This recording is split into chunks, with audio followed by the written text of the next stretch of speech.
룻기 1장 1절로 5절 말씀을 제가 봉독하겠습니다. 사사들이 치리하던 때에 그 땅에 흉년이 드니라. 유다 베들레헴의 한 사람이 그의 아내와 두 아들을 데리고 모압 지방에 가서 거류하였는데 그 사람의 이름은 엘리멜렉이요 그의 아내의 이름은 나오미요 그의 두 아들의 이름은 말론과 기럧이니 유다 베들레헴 에브랏 사람들이더라. 그들이 모압 지방에 들어가서 거기 살더니 나오미의 남편 엘리멜렉이 죽고 나오미와 그의 아들이 남았으며 그들은 모압 여자 중에서 그들의 아내를 맞이하였는데 하나의 이름은 오르바요 하나의 이름은 룻이더라. 그들이 거기에 거주한 지 10년쯤에 말론과 기럧 두 사람이 다 죽고 그 여인은 두 아들과 남편의 뒤에 남았더라. 아멘. 우리는 지금까지 살아오면서 많은 일들을 경험하고 있습니다. 어쩌면 그 경험한 일들이 클 수도 있고 작을 수도 있습니다. 또 좋은 일일 수도 있고 나쁜 일일 수도 있어요. 또 슬픈 일일 수도 있고 기쁜 일일 수도 있습니다. 때로는 애매하게 억울함을 당하기도 합니다. 그런데 내가 어떠한 일을 경험한다는 것은 이런 의미도 있어요. 나에게 생명이 있구나, 내가 살아있구나를 뜻하기도 합니다.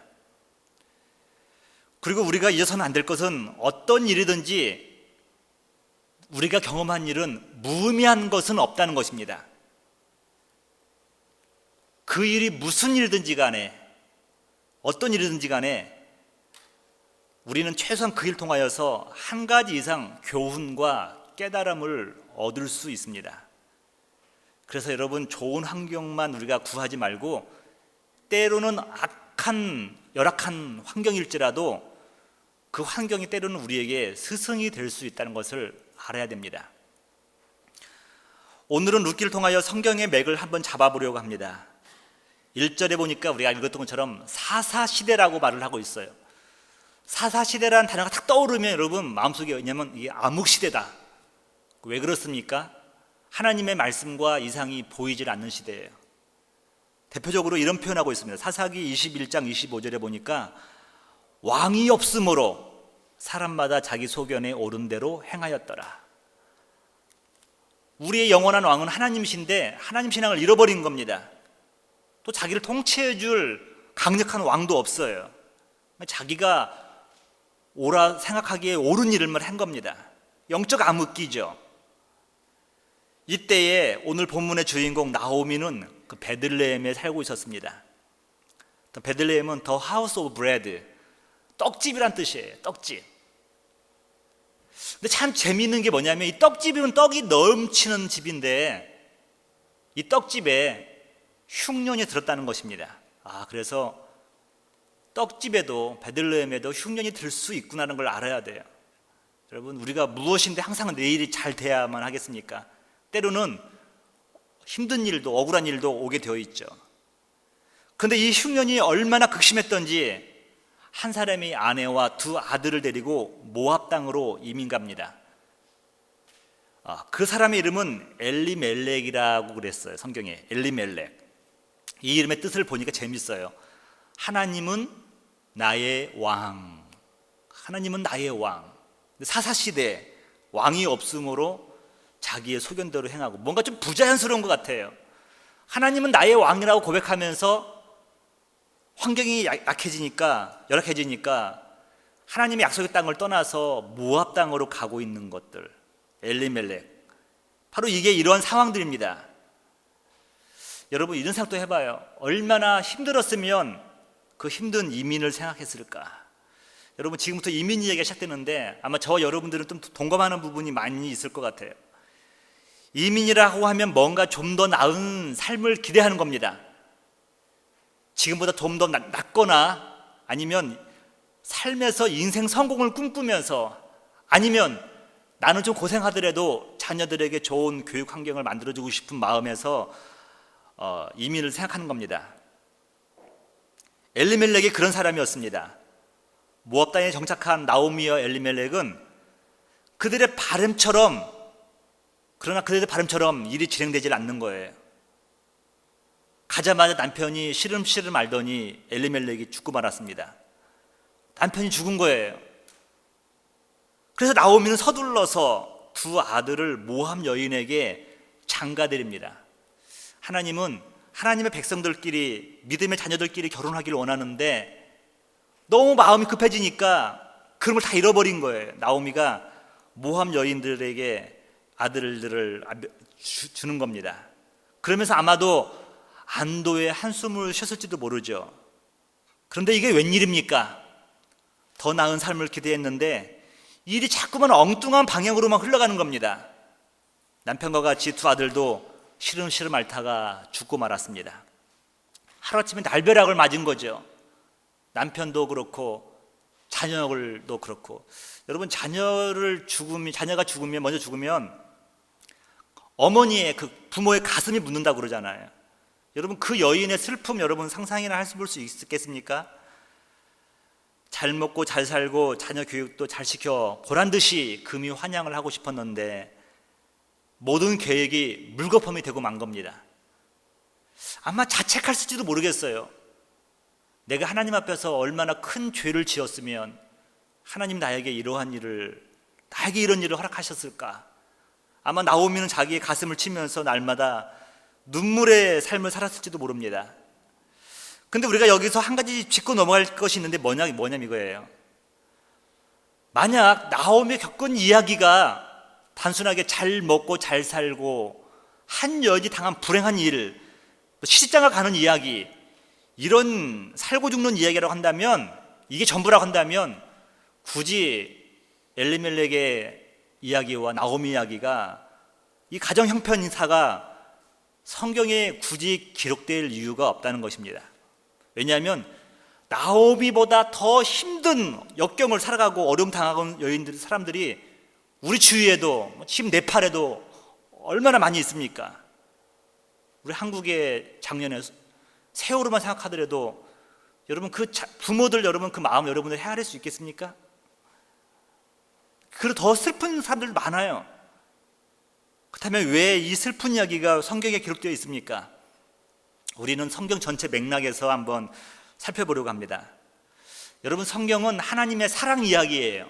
근데 그 사랑 이야기가 인간을 구원하는 이야기로 표현된 겁니다.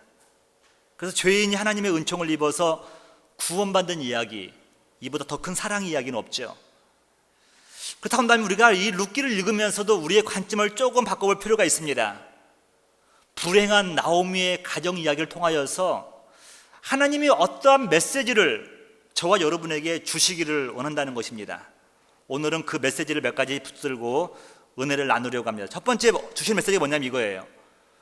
주님을 떠난 모든 인생은 불행하다는 겁니다. 베들레헴 떡집 흉년 들자 그 약속의 터전을 떠나고 있는 그 나오미의 가정. 여러분, 베들레헴의 흉년이 들었을 때 비단 나오미의 가정만 힘들었을까요? 다 힘든 거죠, 여러분. 흉년이 그 가정만 든 게 아니라 그 마을 전체의 민족 가운데 들은 겁니다. 그런데 나오미, 엘리멜렉은 조금 더 마음이 생각이 깊었던 것 같아요. 이 땅이 하나님의 약속의 땅인데 그 생각을 잃어버린 겁니다. 어제 우리가 잠언의 그 4장의 말씀을 볼 때 솔로몬이 아들에게 약속 부탁하는 게 있잖아요. 모든 지킬 것만한 것 중에서 가장 지킬 것은 너의 마음이다라고 말을 했습니다. 근데 아마도 이 나오미가 그 마음을 지키지 못한 것 같아요. 모든 사람이 당한 것인데, 그런데 나오미는 자기만 당한다고 생각을 합니다. 그래서 떠나간 겁니다. 또 나오미의 고백을 보니까 다른 사람보다 나오미가 좀 더 나은 형편이었어요. 룻기 1장 21절 볼게요. 내가 풍족하게 나갔더니 여호와께서 내게 비어 돌아오게 하셨느니라. 여호와께서 나를 징벌하셨고 전능자가 나를 괴롭게 하셨거늘 너희가 어찌 나를 나오미라 부르느냐 하니라. 나갈 때는 풍족했다는 겁니다. 그런데 하나님께서 그를 궁핍하게 만들었다는 거예요. 여러분, 초창기 우리 이민자들의 삶 참 힘들었겠죠. 힘들었습니다. 근데 여러분, 떠나올 수 있었던 이유 여러 가지 있겠지만, 근데 여러분, 떠나고 싶어도 떠나지 못했던 사람들이 많이 있었어요. 우리는 그걸 알아야 돼요. 수많은 사람들이 떠나고 싶었지만 떠나지 못한 사람들이 있었다는 겁니다. 떠날 수 있는 사람은 그나마 행복한 사람이었던 거죠. 이 나오미가 그랬을지도 몰라요. 풍족하게 나갔더니라고 표현하고 있습니다. 그래서 영적인 해석을 해봅니다. 신앙의 터전을 떠난 결과 여러분, 나오미는 하나님 신앙을 다 잃어버려요. 믿음을 상실해버려요. 모함 여인과 자녀들을 결혼시키는 겁니다. 믿음을 잃어버렸어요. 그리고 여러분, 사랑 중에 최고의 사랑, 남편의 사랑을 잃어버리고 맙니다. 남편의 사랑이 여러분 크잖아요. 마지막에는 자식을 먼저 보냄으로써 미래의 소망이 끊어지고 말았어요. 그러니까 여러분, 베들레헴을 떠나서 그랬는지 모르겠지만 모압 땅에 간 결과 믿음과 소망과 사랑을 다 잃어버리고 말았습니다. 여러분, 성경에서는 종종 하나님의 약속을 떠난 민족, 개인들이 어려움을 당하는 이야기를 말씀하고 있습니다. 아브라함의 조카 롯, 그는 소돔과 고모라 비옥한 땅으로 갔습니다. 그러나 거기는 멸망의 땅이었어요. 멸망하기로 작정된 땅으로 들어간 겁니다. 아브라함이 흉년 들었을 때 블레셋 땅에 들어가서 아내를 누이라 하고 하마터면 아내를 잃어버릴 뻔했던 시험당함을 당합니다. 아브라함도 그랬습니다. 애굽으로 이민 간 이스라엘 백사손들, 하나님의 인도하심이지만 어쨌든 그들이 하나님의 땅을 떠나서 애굽에 갔을 때에는 처음 30년은 나름대로 괜찮았지만 나머지 400년 동안에는 종생활, 노예 생활을 할 수밖에 없었습니다. 여러분, 왜 하나님의 자녀들이 약속의 터전을 떠났을 때 고난을 받는가 생각해 보셨습니까? 여러 가지 이유가 있겠죠. 투자도 실패할 수도 있고 환경이 열악하고 상황이 안 좋아서 그럴 수도 있습니다. 그러나 혹시 이런 생각은 해보지 않으셨습니까? 하나님이 사랑하는 자녀들을 부르고 계시는가 보다. 고난을 통해서 다시 하나님을 기억하고 찾으신다는 생각은 안 해보셨습니까? 나오미와 두 며느리만 남게 되었을 때 나오미가 이런 고백을 합니다. 룻기 1장 6, 7절이에요. 그 여인이 모압 지방에서 여호와께서 자기 백성을 돌보시사 그들에게 양식을 주셨다 함을 듣고 이에 두 며느리와 함께 일어나 모압 지방으로 돌아오려 하여, 여러분, 돌아오려고 한다는 부분이 있죠. 또 7절 볼게요. 있던 곳에서 나오고 두 며느리와 함께 하여 유다 땅으로 돌아오려고 길을 가다가, 나오미는 거기서 나름대로 성공했다고 한다면 이 생각을 안 했을 겁니다. 그런데 믿음과 소망과 사랑을 다 잃어버린 결과 고향으로 돌아가야겠다라고 하는 생각을 드는 거예요. 고향으로 돌아가리라. 물론 양식이 있다는 말을 들었지만 결국 내가 비빌 언덕은 하나님이 주신 약속의 땅, 유다 땅 베들레헴이라는 것을 그 여인은 깨달았던 겁니다. 하나님이 인도하시는 길. 그 나오미가 돌아오자 고향 사람들이 환영을 합니다. 나오미가 온다. 기쁨이 온다. 나오미는 기쁨 아닙니까? 희락이 온다. 기쁨의 여인이 온다. 그러나 나오미의 마음은 결코 편하지만 않습니다. 룻기 1장 19절 20절 한번 볼까요? 이에 그 두 사람이 베들레헴까지 갔더라. 베들레헴에 이를 때에 온 성읍이 그들로 말미암아 떠들며 이르기를 나오미냐 하는지라. 나오미, 기쁨이 아니냐, 희락이 아니냐, 궁금한 겁니다. 모압 땅에는 뭐가 있었을까? 나오미가 그들에게 이르되 나를 나오미라 부르지 말라. 나를 기쁨이라 부르지 말라. 나를 희락이라 부르지 말라. 나를 말하라 부르라. 이는 전능자가 나를 심히 괴롭게 하셨음이라. 나오미는 최소한 자기가 당한 이 어려운 상황을요, 재수가 없어서 이게 아닙니다, 여러분. 전능자 하나님께서 이 어려움을 통하여서 나를 괴롭게 하시고 나를 부르신다는 것을 알게 되었다는 것입니다. 그래서 여러분, 나오미는 나를 말하라 부르라. 내 인생이 쓰다, 내 인생이 실패했다라고 말을 하고 있는 겁니다. 하나님을 떠난 자녀들이 잘 되는 것이 꼭 축복만은 아니라는 것을 우리가 알아야 됩니다. 하나님이 없이 잘 되는 번성, 소돔과 고모라 성이 되는 겁니다. 때로는 하나님 떠난 백성들이 곤란을 통해서 하나님께 돌아오는 것이 어떤 때는 더 큰 축복임을 부모들은 알아야 돼요. 저 여러분들, 하나님을 떠난 사람들, 그 영혼들이 불행하다는 걸 알고 우리는 할 수만 있으면 자녀들이라든가 우리의 친지 가족들, 우리 이웃들이 주님 앞에 돌아오기를 위해서 기도할 줄 믿습니다. 하나님을 떠난 영혼들은 불행할 수밖에 없어요. 왜냐하면 그걸 통해서 하나님을 찾으시기 때문에 그렇다는 것입니다. 둘째는 깨닫고 회개하고 돌아왔을 때 하나님의 일은 시작된다는 것입니다. 옛말에 이런 말이 있어요. 사람이 꼭 죽으라는 법은 없다라는 것입니다. 나오미가 딱 그런 상황이 되었어요. 여러분, 모압 이민 생활 10여 년의 생활이었지만 그나마 완전한 실패가 아닌 이유가 있어요. 그게 뭐냐면 룻이라고 하는 며느리를 얻은 겁니다. 여러분, 이 룻이 보통 며느리가 아니에요. 비록 이방 여인이었지만 지혜가 있는 여인입니다. 절개도 있어요. 룻기 1장 15절 16절 볼게요. 나오미가 이르되 보라, 내 동서는 그의 백성과 그의 신들에게로 돌아가나니 너도 너의 동서를 따라 돌아가라 하니 룻이 이르되 내게 어머니를 떠나며 어머니를 따르지 말고 돌아가라 강건하지 마소서. 어머니께서 가시는 곳에 나도 가고 어머니께서 머무시는 곳에서 나도 머물겠나이다. 어머니의 백성이 나의 백성이 되고 어머니 하나님이 나의 하나님이 되시리니. 할렐루야. 여러분들에게 만약에 자녀가 있다고 한다면 이런 며느리를 좀 얻기 위해서 여러분 기도하시기 바랍니다. 나를 떠나라고 강건하지 마소서. 마음이 괴롭다는 겁니다.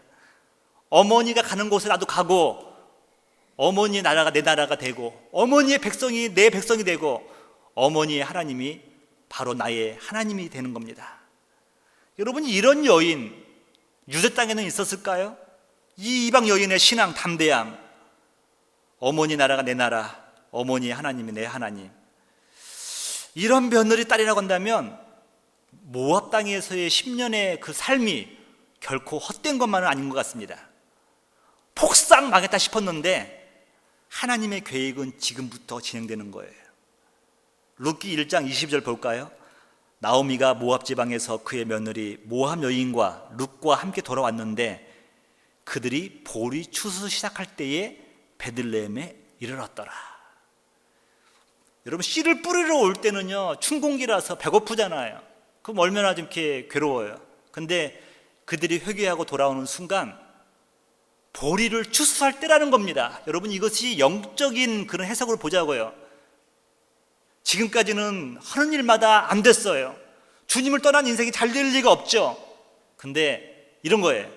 회개하고 주님 앞에 돌아오니까 광명이 비치기 시작하는 겁니다. 일이 풀리기 시작하는 거예요. 그들이 보리 추수 시작할 때에 베들레헴에 이르렀더라. 우연일까요? 아닙니다. 하나님께서 그의 가정을 이끄시는 거예요. 룻이 어머니를 위해 이삭을 주우러 갑니다. 한시도 가만히 있질 않아요.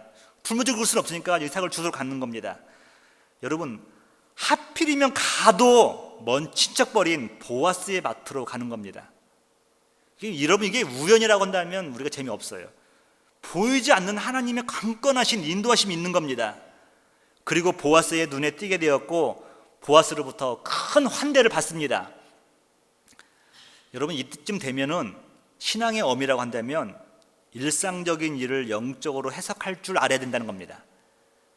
며느리가 평상시보다 많은 이삭을 주워오는 겁니다. 때로는 볶은 곡식도 가져오는 겁니다. 이게 웬 떡이냐, 이걸 부셔서 빻아서 떡이나 배부르게 먹자, 이게 아니라는 거죠. 여러분, 이게 아니라 하나님의 뜻이 뭘까? 왜 하나님께서 내 며느리 룻을 보아스 밭으로 인도하고 보아스에게 환대를 받게 할 것인가? 율법에 뭐라고 써여 있나? 하나님의 말씀이 뭐였나? 나오미는 그걸 생각하기 시작하는 겁니다. 여러분, 가까운 친족은 기업 물을 자예요. 레덴프션이죠. 대신 씨를 주게 해서 빚을 청산할 뿐만 아니라 씨를 주어서 대를 잇게 할 책임이 있는 사람이 기업 물을 자예요. 그러니까 보아스가 바로 기업 물을 짜였다는 겁니다. 여러분이 잘 아시는 계대법, 이 당시에는 형이 죽었는데 자식이 없는 거예요. 그러면 형수가 살아갈 일을 위해서 동생이 씨를 주어서 자녀를 생산케 하는 법이 있었습니다. 지금은 이걸 지킬 필요가 없죠. 계대법인데 이게 자식 없이 홀로 된 여인이 살아갈 수 있는 법을 만들어 놓은 겁니다. 그 자식 없는 나오미가 땅을 기업을 살아갈 수 있는 길을 하나님께서 인도하시는 거죠. 여러분 잘 아시는 것처럼 결과론적으로 보아스와 우여곡절 끝에 이제 룻은 결혼을 하게 됩니다. 여러분 이 모든 출발은 어디서 시작됐냐면요, 나오미가 유대 땅으로 돌아오겠다고 결심하는 순간부터 시작된 겁니다. 여러분, 그리고 우리가 이게 하나님의 강권적이라는 것을 알 수 있는 게 뭐냐면 이거예요. 자녀를 낳았는데, 이제 보아스와 룻이 자녀를 낳았는데 첫째 아이는 나오미의 자식이 된다는 겁니다. 룻기 4장 13절 한번 볼게요. 이에 보아스가 룻을 맞이하여 아내로 삼고 그에게 들어갔더니 여호와께서 그에게 임신하게 하심으로 여인들이 나오미에게 이르되 찬송할지로다. 여호와께서 오늘 내게 기업 물을 자를 없게 하지 아니하셨도다. 이 아이의 이름이 이스라엘 중에 유명하게 되기를 원하노라. 며느리가 임신을 했는데 사람들이 나오미를 축복합니다. 너에게 드디어 기업 물을 자가 너를 있게 되었구나. 15절입니다. 이는 내 생명의 회복자이며 내 노년의 봉양자라. 곧 너를 사랑하며 7 아들보다 귀한 내 며느리가 낳은 자로다 하니라 라고 말씀하고 있습니다. 여러분, 우리가 여기서 놓치셔서는 안 될 것이 이거예요.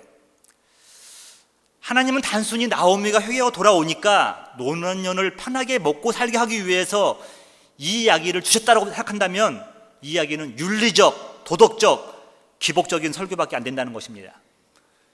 이 사건을 통하여서 하나님의 계획과 섭리가 무엇인가를 우리가 알아야 돼요. 하나님이 원하시는 뜻이 무엇인가를 발견해야 된다는 겁니다. 하나님의 계획은 이 불행한 한 여인의 가정을 통하여서 위대한 일을 계획하셨다는 겁니다. 주목할 만한 구절이 이거예요. 룻기 4장 12절이에요.